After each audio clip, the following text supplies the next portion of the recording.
Hi guys, welcome back to the channel, and today I'm going to do a review of this mountain equipment, this rather lovely mountain equipment Fitzroy jacket. Now I've written down some tech specs here that just to sort of talk about the sort of the construction, the primer loft here, so some facts, but you can go onto the manufacturer's website.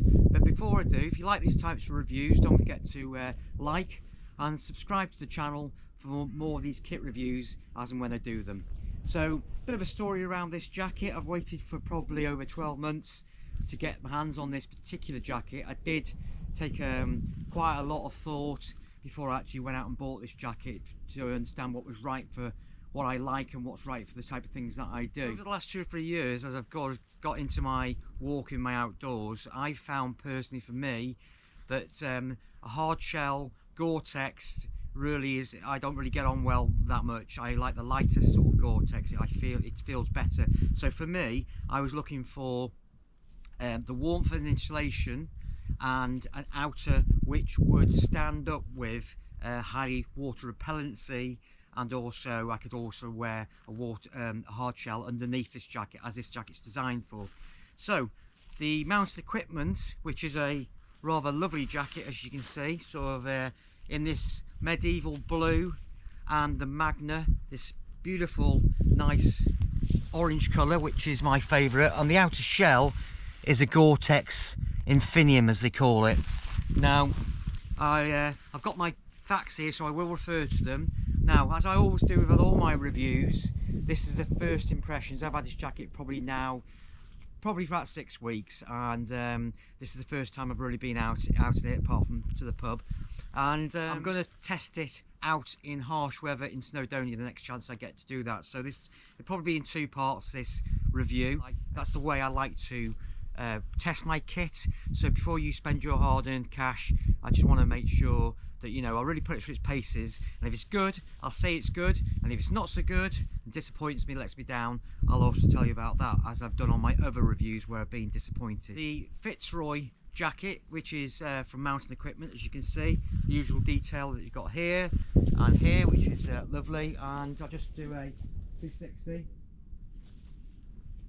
The back end, also the back of the coat, is slightly dropped here, and there are 2 cinch mechanisms on either side to note. I'm going to take my gloves off for this, but here you notice, for those of you who are this coat is primarily aimed at rock climbers, ice climbers, ski tourers and snowboarding people, which none of those I am, but it's a really great jacket to give you instant insulation and warmth. So when you've been walking, and if you say on the top of a summit, the cold's coming in, so we're now into January, today's a particularly cold, with a cold snap, so relatively speaking for the UK, we woke up this morning to a really heavy ice fog, and it's cleared now, so I've come out, but I think it dropped overnight to about -5. So when talking to you now, the sun's just going down and it's about 1 degree, so it's good conditions. I think I want to give it a really good test on top of the mountains in Snowdonia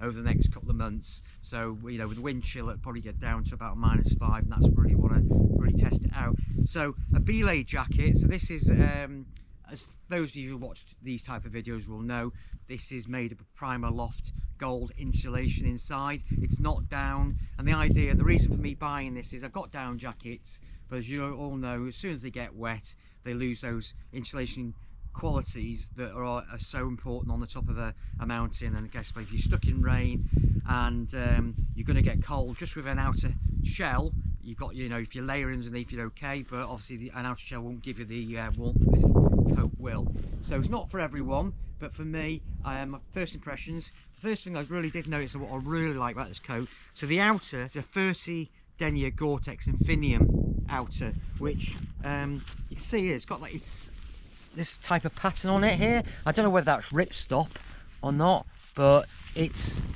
thicker than I imagined it to be before I got the jacket. So it feels quite robust. Obviously you wouldn't want to go through woods with this, you wouldn't use this for bushcrafting, but for on the mountains it feels nice. Now, something that I was looking at, a similar jacket, I think it's called the Cryos jacket, which is a slightly more expensive jacket, which I think they do use down in that.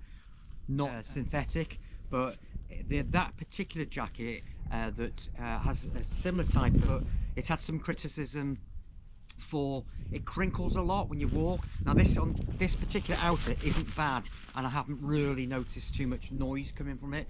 The one thing you probably wouldn't want is something that's, you know, constantly well, I had it described, I saw someone that described it on one of their channels as like walking around in a crisp packet, and I did actually see it in Cotswolds about 12 months ago and felt it, and it was really crinkly. So that would be something you'd want to live with.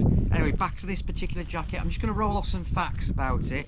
Now, for those of you into belay jackets, you know, obviously rock climbing, the first thing you're gonna want is a helmet compatible hood, and there you go, goes right up there. See, it's got a wide peak as you'd expect, so you can mould at the size of your face, and there's a draw cord at the back.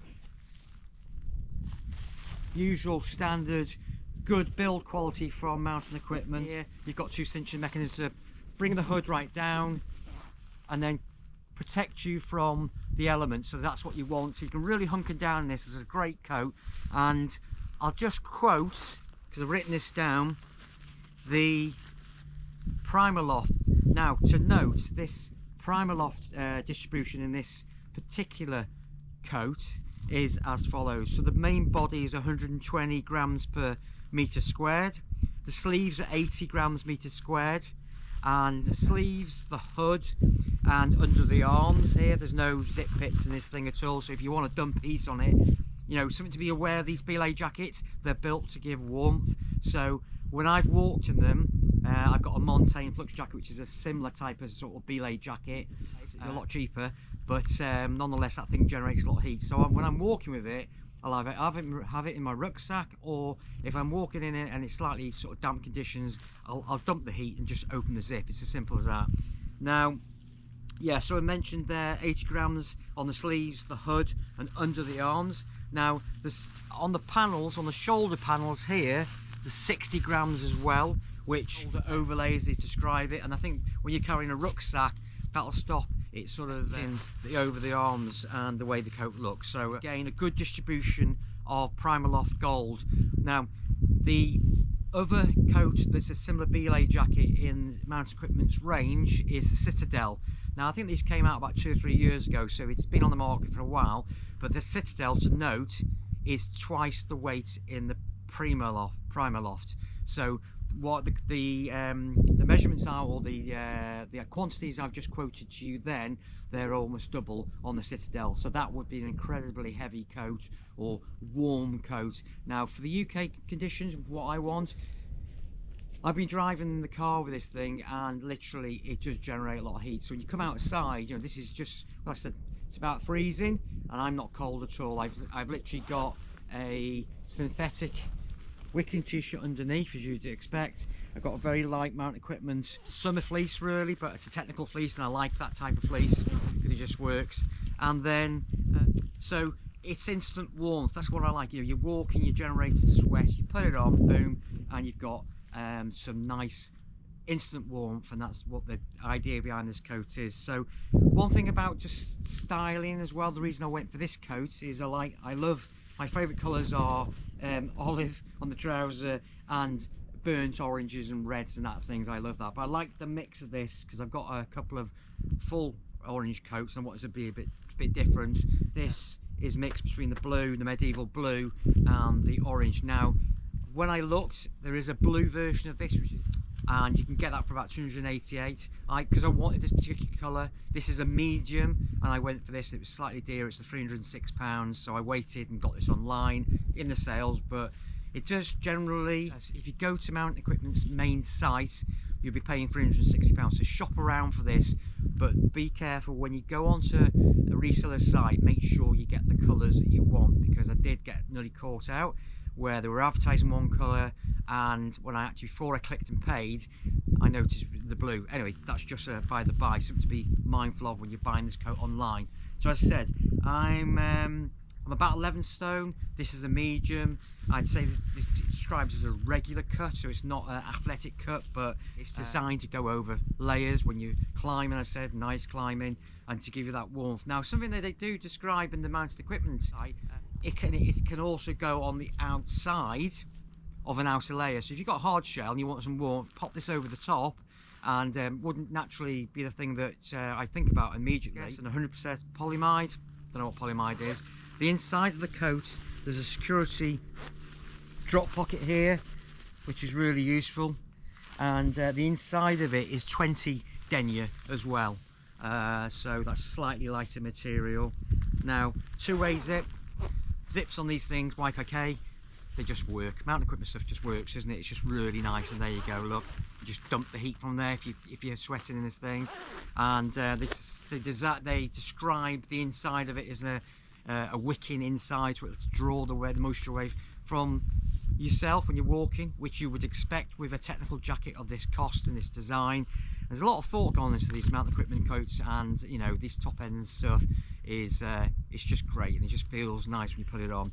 So I'll just quote again. So the weight of the coat is 610 grams, so that's 1 pound 1 ounce, sorry, 1 pound 5 ounces for those in old money. The coat isn't fully waterproof. It's described by mountain equipment site as highly water repellent. And as I said, on my second part of this video, I'll go out on a really rainy day up on the top of probably Shabod. It's one of my favourite summits in North Wales, and I'll test it and I'll see how much protection this gives me with, for example, a Rav Meridian hard shell, which I've had before, and also Relays jacket, which works in a completely different way. But initial impression is really, really good. Now, the absolute jewel in the crown for me on this jacket is fleecy hand warmer pockets. Wow, if every manufacturer did that on outdoor clothes, it would just be a great thing, but they don't. And when you're wearing a coat, I've got the gloves on at the moment, but you want instant warmth, put your hands in your pockets. Then hand warm pockets are just fabulous. Usual stuff, Napoleon style pocket here. I've got my large iPhone in here, and some credit cards, and there's a stuff sack that comes with the jacket. Might have been nice to have attached that, because I can see that's going to get lost, but we'll see how we get on with that. But overall, first impressions, really like this jacket, not being disappointed. As I said, £306 and recycled money from Vinted, so those 5 coats have gone to good homes, and this was a jacket that I'd had my eye on for a while. So first impressions, really love it, and I'll bring you back when I'm on top of Shabod and it's absolutely lashing down, and then we'll talk about it like I like to do. If you enjoyed this video and you want to watch more of my kit reviews as I get them along the way, don't forget to give it a like and subscribe to the channel, and hopefully I'll start to keep on bringing you these types of videos before you spend your hard-earned cash. All the best, hope you're all very well, speak to you soon.